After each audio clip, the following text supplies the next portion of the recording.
Hi everyone, I am Ajay Dedha and you are watching Ajay Dedha fitness. आज का जो हमारा टॉपिक है वो है फिटनेस इंडस्ट्री के ऊपर।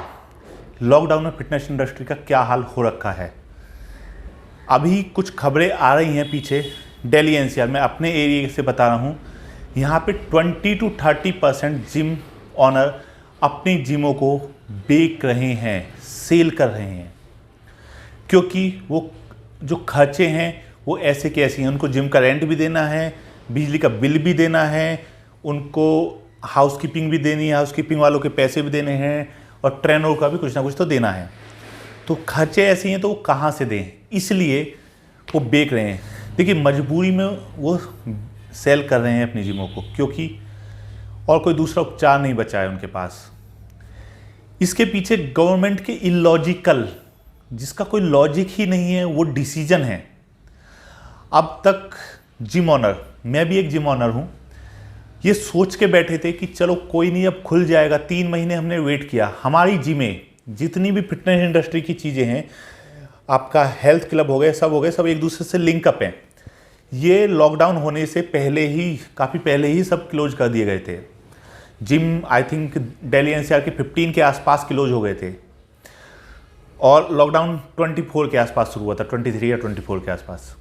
तो आप सोचिए कि ये हमारे ऊपर इतना डंडा क्यों है।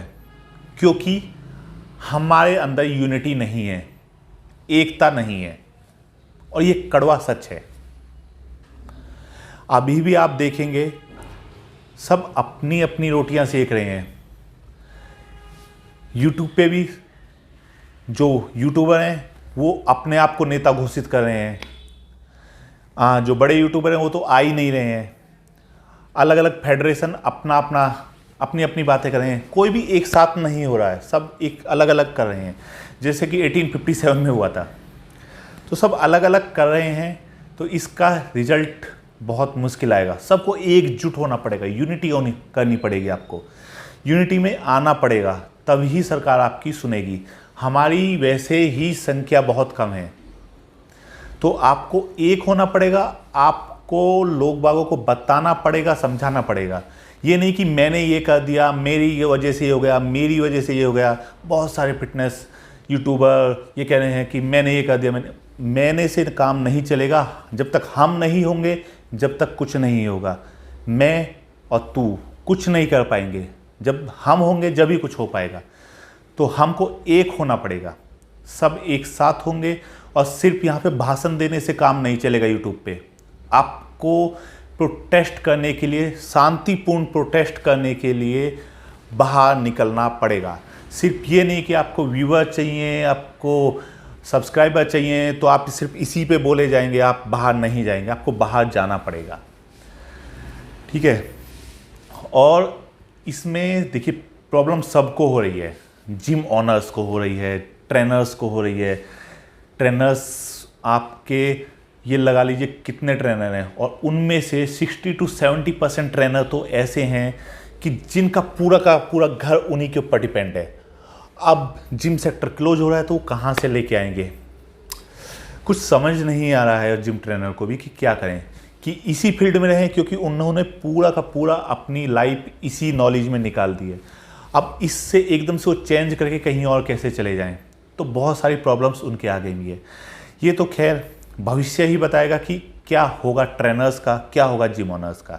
लेकिन हमको यूनिटी में आना पड़ेगा।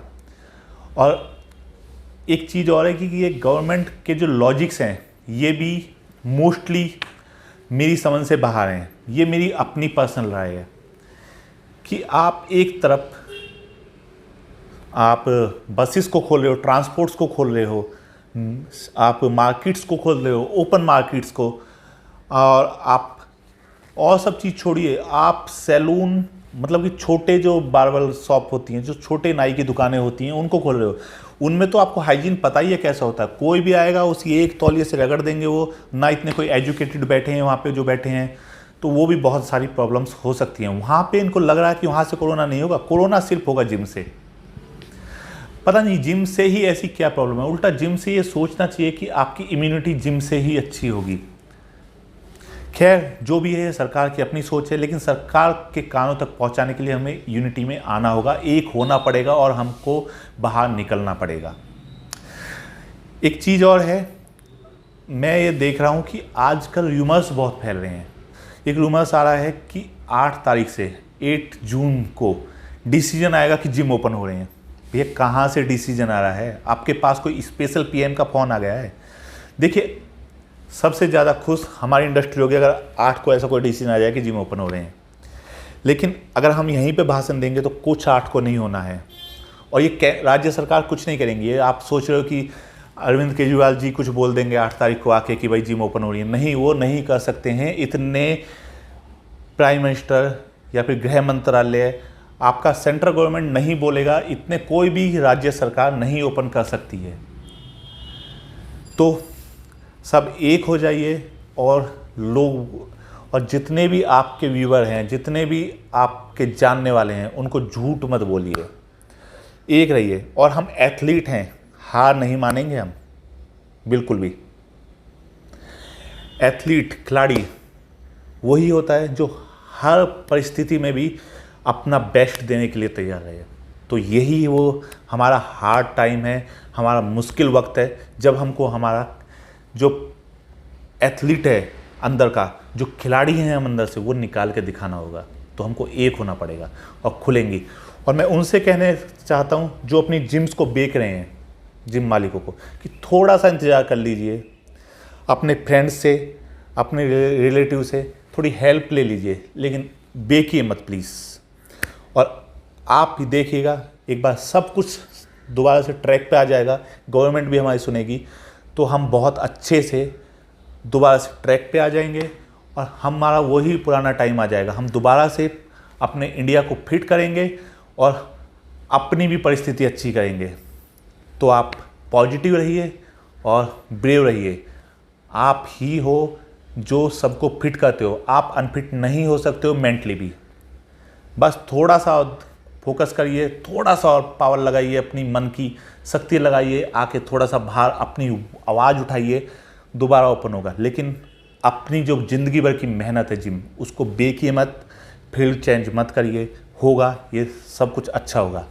Thank you. आज के लिए मेरे को कमेंट करके ज़रूर बताना कि आप क्या सोचते हैं, जिम मालिकों को जिम बेच देनी चाहिए या फिर थोड़ा और लड़ना चाहिए, ज़रूर बताना और सब्सक्राइब ज़रूर कर देना। Thank you.